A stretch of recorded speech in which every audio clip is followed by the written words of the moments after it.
Hi folks, this is Bill with Bug Out Bungalows. We're out here in northern Nevada, not far from the Black Rock Desert where Burning Man is held. And this is a cabin I've built, a recreational cabin, and I'm going to give you a tour of it. So here we go. Now this road's we've initially put in with a quad towing a trailer to get the first cabin out here. Then one evening I was going to walk the rest of the way, and I just drove my Jeep on out because I didn't feel like walking through, and that kind of created this driveway, and it's been pretty much that ever since. I recommend putting a gate up just for a psychological value. Doesn't really keep anyone out other than it kind of marks your territory. This is open range out here, and people use it recreationally, and so I think it's important to put gates up and a little bit of fencing. Now this is a bug out bungalow, and the bug out refers to it's portable, and bungalow is a small house. It's not a ideology, and I'm not waiting for a zombie apocalypse or anything like that, so don't be approach me with anything camouflaged or anything like that, anything prepper. Basically, I grew up off-grid. I'm all about off-grid. So I've been doing this since the 70s when I was a kid, and used to get Mother Earth news, and it was about being independent, energy independent, growing your own food, and it had nothing to do with prepping for collapse of society any more than it has been at any time in history. Let me turn off my faithful F-150. I used to be a Chevy guy, but now I like Fords, I guess, again. So this is northern Nevada. And there's a bug out bungalow. I'm not going to talk about it too much. You can see other videos of it, and I'm going to start giving you a tour. This is a backup source of heat. I got some propane in there. It's nice to have a thermostat, but been relying on wood quite a bit. Let's look around. There's the shop space. And there's someone gave me a bunch of beautiful rough sawn timber, and you can see how I framed this up. I'll come back to this later. This is my first, one of my first bug out bungalows. This is no real internal framing in this, but I'm going to come back to that. I don't want to be in too big a hurry here.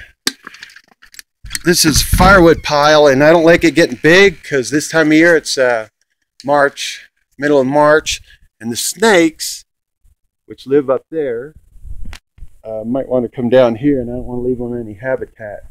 So this is inside of the cabin.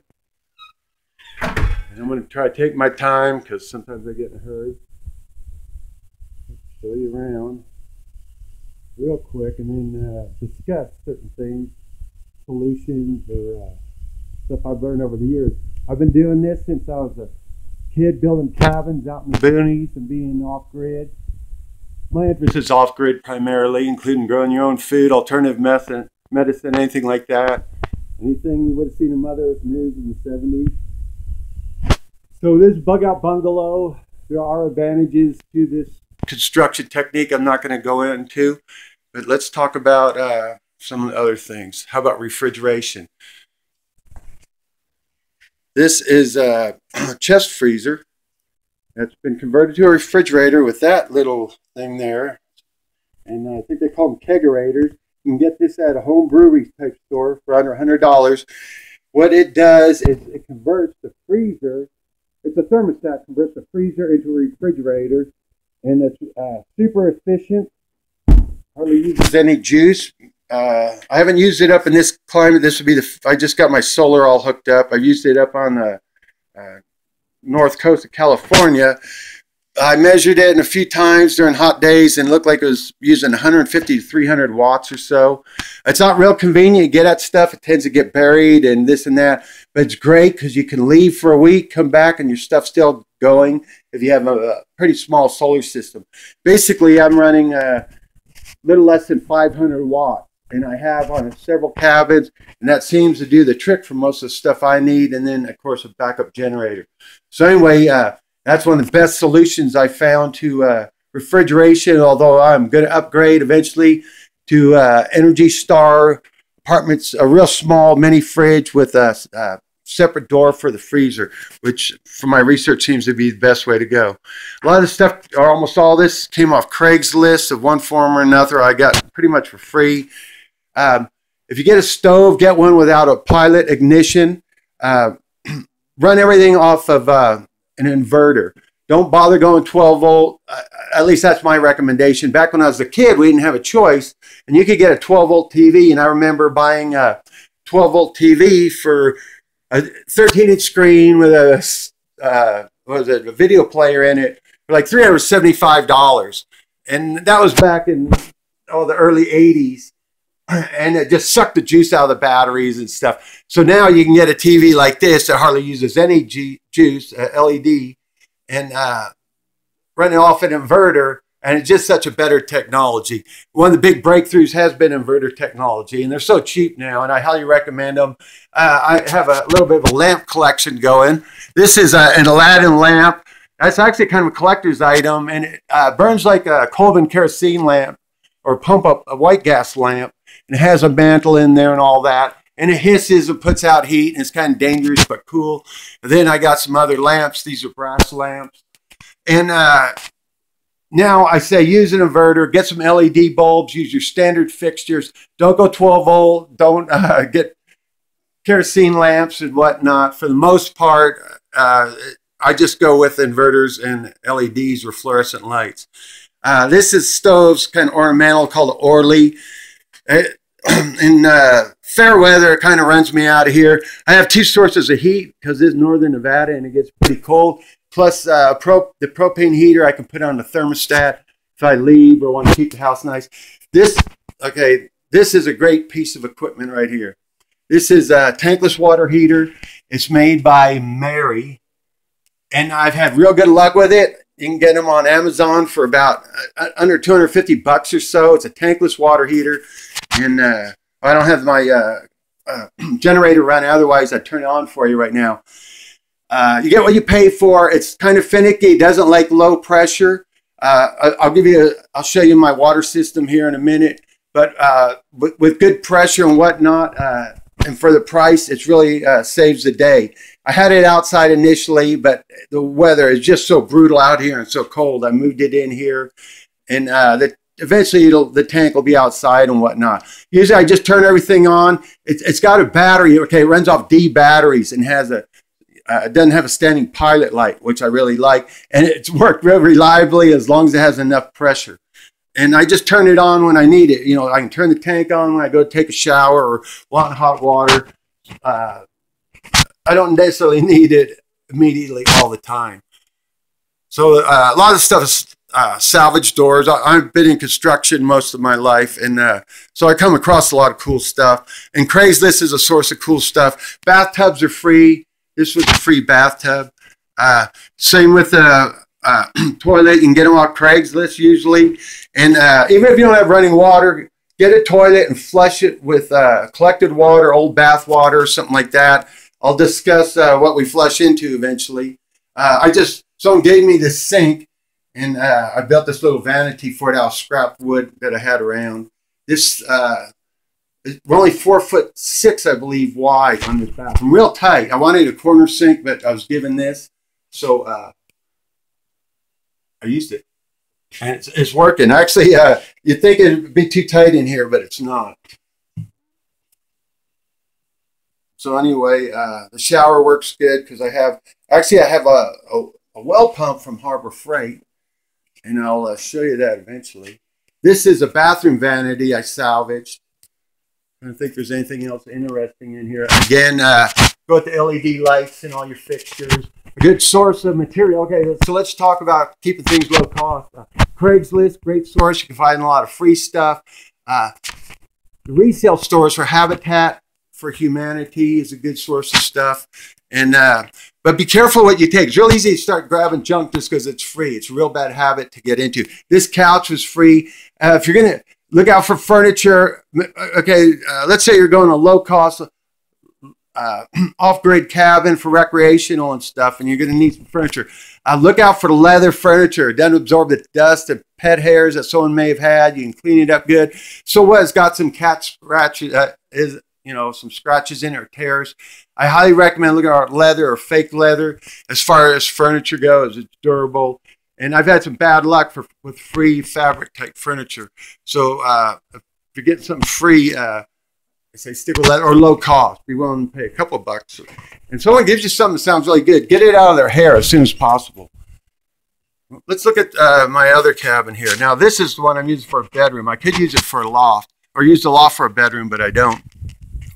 This was in a home show. It's been beat up. It's been moved a couple times. That's one thing about these particular bug out bungalows. I can move them. Well, this one I've caught and used foam sealing on everything, so I'd have to cut it loose. This has 1.5 inches of polyisocyrenate foam insulation, and I believe that gives me about an R9. And the walls, this is thin paneling glued to the 1.5 inch foam board. Now this is canvas glued over it. I'm kind of wandering as far as construction. Anyway, the bedroom's separate. I'm trying to keep this about being off grid more than my bug out bungalows. This deck was in the home show and it's portable. So sometimes making stuff portable that you could bring up later, which is the whole idea of my buildings. This is the shop. And someone gave me a bunch of materials and this kind of evolved sooner than I thought. I'm trying to keep everything low cost. I'll salvage materials on principle. I hate seeing this stuff thrown away. Like even this foam, extra foam, why not employ it? You know, I'm not living in this full time. It's just a equipment shed. It's an ag shed. Maybe a little more than that, but basically, yeah. And this property is zoned recreational and agricultural and mining. So you want to be legal with your buildings. And square footage sometimes comes into play. Now here's my basement. Now I hand dug this, and I'm almost 60. So I don't know if that's good or bad. Beat me up though. And this is important because this is where I keep my water. Batteries. Got the lights working? No. Anyway, this is a 220-gallon water tank. Now it's down here to get it out of the weather. It did freeze down here when I didn't have the whole basement enclosed. This valve, there's a valve down there. It broke off. And that was a somewhat problem. Once I got sealed off, it quit freezing. Then I worry about rats and rattlesnakes in here, but I have it pretty well sealed off. Continue to try to seal it off better. This styrofoam insulation, so the whole ceiling's insulated. This is old styrofoam for spa covers. My buddy has a stove shop and a pool supply and had a bunch of spa covers that were going to go to the dump. So I gutted a vinyl off them, got them like a fish, and tore the innards out. And the interesting thing, there's a taper to all these. But I didn't really care. And actually, so this insulates the floor of the shop over there. There's my batteries. I'm only running 4 golf cart batteries. They're getting kind of weak, so I'm careful I don't run the refrigerator all night. I turn it off in the evening, so I make sure I got plenty of power in the batteries. If I wasn't watching TV and doing and computers and everything else, I'd let it just run. Ideally, I found 8 batteries is real nice to have.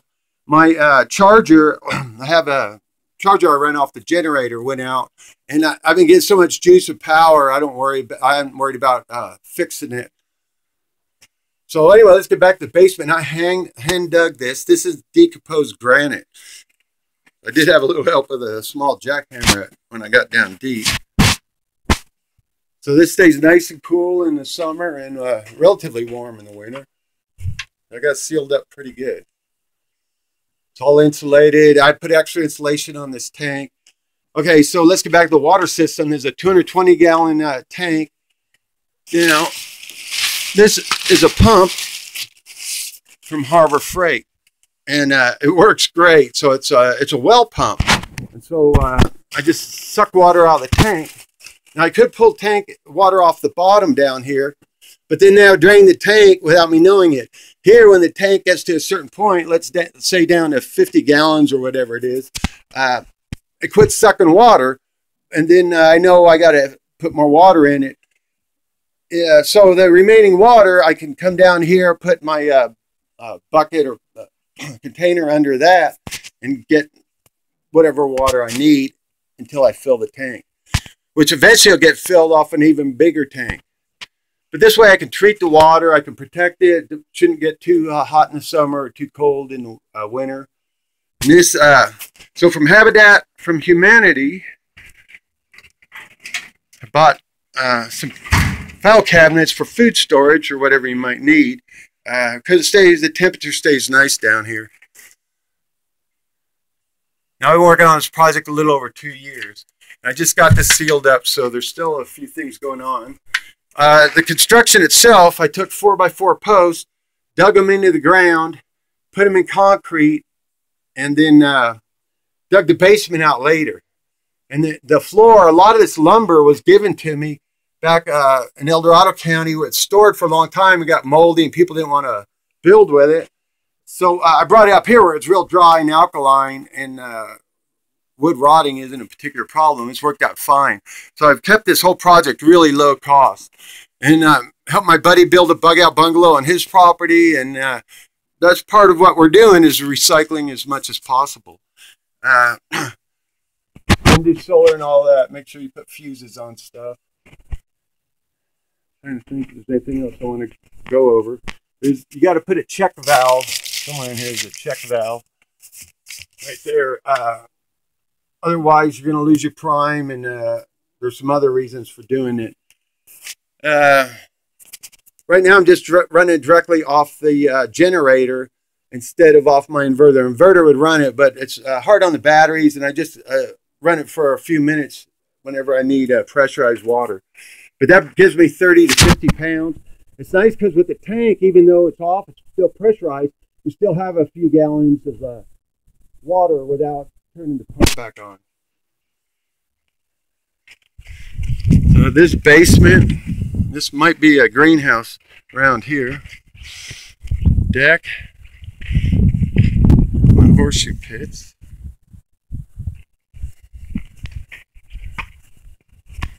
See, I don't think we went in the shop yet. Look around. This was an interesting way in, getting framed. Someone gave me this nice rough sawn lumber. These posts were 4x8s. I ripped them down. These were 2.5x8. So I notched for them. And you can't kind of modified post and beam. And then this paneling you see down here, and the random framing, those were packing crates for a retail store. They were, 8 to 10 foot long, made out of plywood.